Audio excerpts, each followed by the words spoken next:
Hey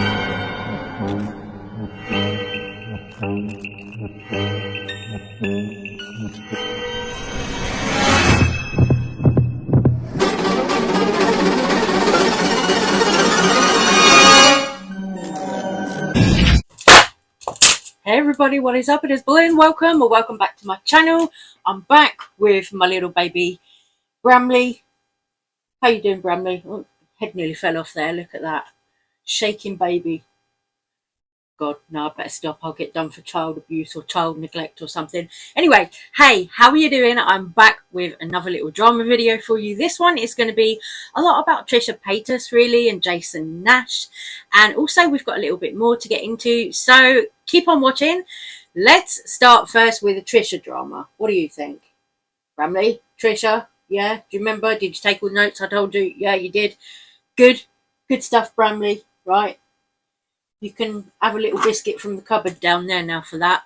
So, Trisha Paytas. So, Jason Nash went on the BFF Barstool podcast with Dave Portnoy.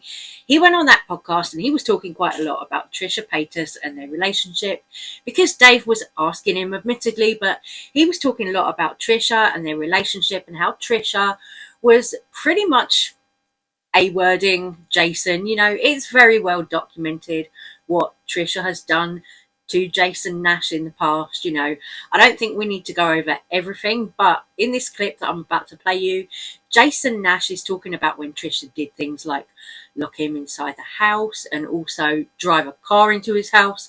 We can't forget that one. I mean, that one was one of the epic ones that nobody forgets about. You know, aside from the stuff in this clip that I'm about to show you, you know, I think everybody remembers all the stuff where like Trisha would do little physical kind of violent things to Jason as well. So Jason is basically saying, you know, Trisha was a little bit crazy, yes, but there were also kind of good qualities about her sometimes, but that she was quite annoying in a relationship.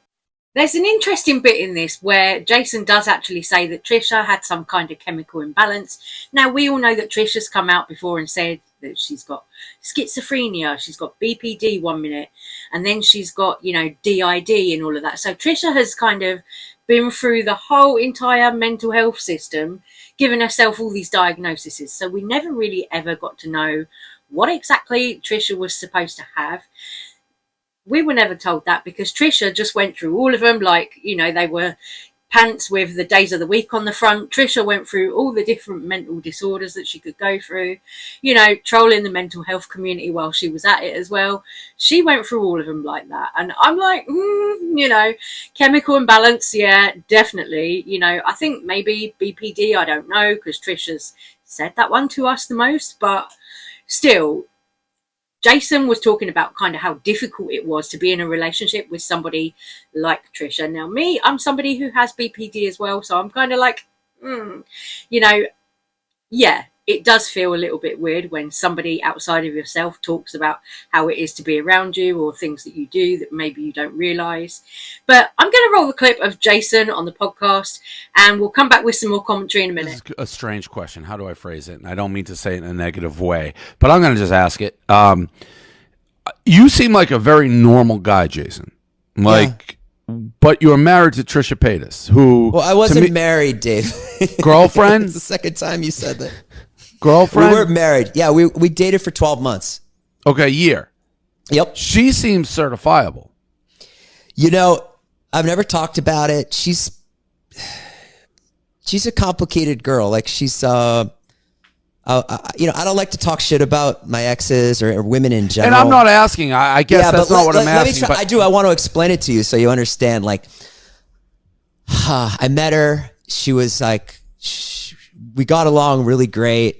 You know, it was a time in my life where like I was, you know, like she was really into me, so I love that, and so did her 17 personalities. You know what I mean? So it's just like it was just, we started filming together, and that was cool, and we were doing really good, and then it just got to a place where it was just like she was, I didn't like the relationship, and I couldn't get out. Because, you know, she threatened to ruin me and ruin all my friends. That's really what happened. And then eventually, you know, she drove her car into my house and trapped me in my house for like 3 hours. I mean, I don't want to go into it, but she's, you know, at the time, I haven't talked to her in 2 years. At the time, she was really sick. You know, she had some sort of chemical imbalance where she would kind of black out and anything could happen. She one time I was like editing videos and she called me on like a Wednesday. She's like, "Hey babe, what's up?" And I was like, "Oh, nothing. I'm just posting my video." You know, I'm like trying to stay on my schedule. Yeah. And she goes, "I want to go to the mall," you know, and I was like, "I can't go to the mall today," you know. And so I was like trying to be firm about it. You know, I was like, "No, I can't go to the mall. I'll see you tonight." So I was like all proud of myself. Like, you know, I put my foot down, you know. Good job, Jason. Yeah. And then she called back like 5 minutes later and she was like, "I'm going to fucking kill myself." You know, she was like driving down Laurel Canyon, like swerving saying she's going to like drive her car off the road. And then long story short, you know, we found her in a ditch with the police and shit like that. And so I really did try to like take care of her and I loved her a lot. And it just got to be too much. Now, I don't know what she's like now. She seems to be doing really good. She's pregnant. She has a baby coming. To me, this all seems like Jason was kind of trying to say, yeah, Trisha really is a crazy bitch. She has good sides, you know, she has her good moments, but she really is a crazy bitch. Like the part where Jason said that she tried to ruin him and all his friends. You know, that, of course, is Trisha, like coming for the vlog squad, David Dobrik, you know, Dom, all of them with all of those allegations and everything. You know, I still don't quite know where I stand with that whole vlog squad situation. You know, to me, I do find that a little bit cringy, that whole situation with the girl who made the allegations and everything. So I don't really want to get into that right now. But, you know, Jason is saying, well, Trish came for me. She came for all my friends. Oh, but she had a few nice qualities, you know. But then what was interesting was Trisha actually went on TikTok or IG and she was talking about Britney Spears and how Britney Spears is, you know, had her ex Kevin Federline come out and talk about the kids and how the kids don't want to see Britney and all of this. So Trisha, it seems to me in this next clip, it seems like Trisha is trying to say that she is like Britney Spears when her exes come out of the woodwork and try and say all of this stuff about her to make her seem crazy, to try and trigger her back into, you know, bad negative thoughts and unhealthy behaviors. It seems that Trisha is really trying to say, oh, you know, anyone who says anything negative about me is just trying to trigger me back into these negative thoughts, you know, sort of behaviors that are associated with mental disorders and, you know, all of this. Oh, you're all trying to trigger me. If you say anything bad about me or anything bad about what I did, you're all trying to trigger me. It's Trish not taking any accountability for her own doing. So I just woke up and saw this mess that Kevin Federline posted those videos about Britney from literally years ago. I have a few thoughts. Kevin, Jamie, all these old, gross men, people in her life, they never wanted her to get better. They always wanted her to be crazy Britney, and I feel like all this is coming about to like trigger her again. It's like she's finally happy, she's stable in life, she's in a stable relationship, and they all come out for what? She's never brought up the kids, no one's in danger. Kevin put that out there. Everything about these boys who are still underage. They're trying to poke and trigger her back into crazy Britney. For what? For money? It's sick. I really don't think that you can compare Britney Spears and Trisha Paytas. I know that Trisha has always wanted to be Britney, but I don't think you can compare like Trisha Paytas and Britney Spears. You know, they're not the same. You really can't compare them. The two situations, you know, what Britney went through was hell. You know, having an IUD inserted in her body and everything so that she couldn't get pregnant. You know, no body autonomy. Now she's having all this drama with Kevin Federline coming out about the kids, going on TV appearances. She's had her sister come out against her with the book. Jamie Lynn Spears come out with this book and, you know, dragged Britney and dragged their parents and everybody into it. And it's just insane, you know, what Britney has been through. Britney has been the victim in what she's been through. With Trisha Paytas, everybody else has been a victim of Trisha Paytas' behaviour. Honestly, you know, that is the way that I see it. You know, it's like Trisha is trying to, you know, make everybody think that she is now somehow a victim of all of her exes coming out saying things about her by comparing herself to Britney Spears and that situation with Britney Spears. But I'm like, damn, Trish girl, you done it to yourself. You know, you guys know how I feel about Trisha Paytas. She did all of this to herself. So I'm just like, oh, Trisha, you know, you don't need to be comparing yourself to Britney here, because what Britney went through, 4 months of being locked up in a conservatorship with an IUD inserted so she couldn't get pregnant, no body autonomy.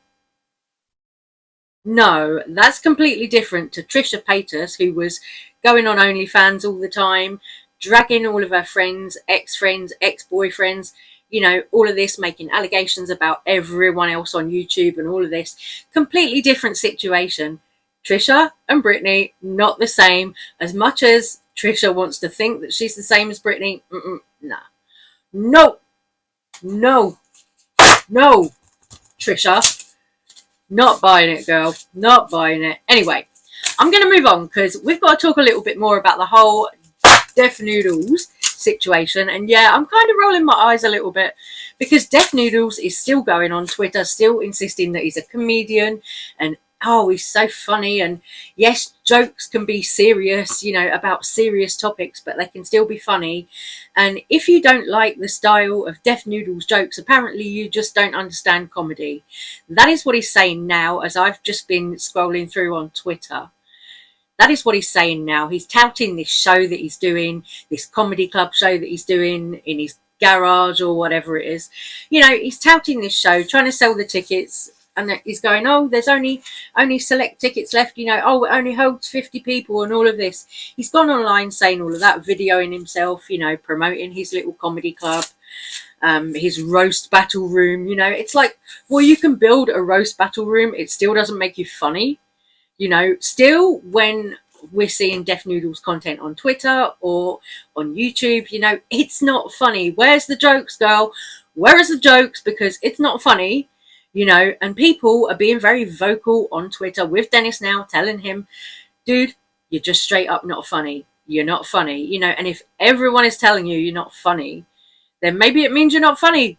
I'm going to shoot off now, guys. I'm going to say take care, stay safe, stay well, and I will see you guys on the next video. Love you. Thank you so much for watching. Bye.